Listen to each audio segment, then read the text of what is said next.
பார்த்துலாம்டா. புரியுது. தோல் வீட்டில் மாதிரி அப்படியே அப்படியே வெட்டிக்கணும். அப்படியே நல்லா இருக்கும். தோல் வெட்டினா இருக்கு அதில். தோலோட வெட்டினா நல்லா இருக்கும். அப்படியே ஆமாம் ஆமாம். குழம்பு வைக்க வரது இதெல்லாம் இருக்கா அது? சூப்பராக இருக்கும். குழம்பு கறி குழம்பு வச்சு வேறு லெவலில் இருக்கும். மஜாவாக இருக்கும்.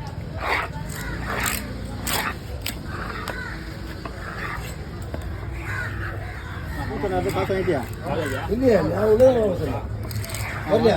நான் வரும்போது வீட்டுக்கு போகுது வீட்டுக்கு போகும்போது கேட்கல வாங்கிட்டு சொல்ல வேணாம். நான் வரும்போது வீட்டுக்கு போயிட்டு தண்ணி போல கேர் எடுத்து வச்சுருவாங்க. தண்ணி போல கேர் அது அங்கே வர நைட்டு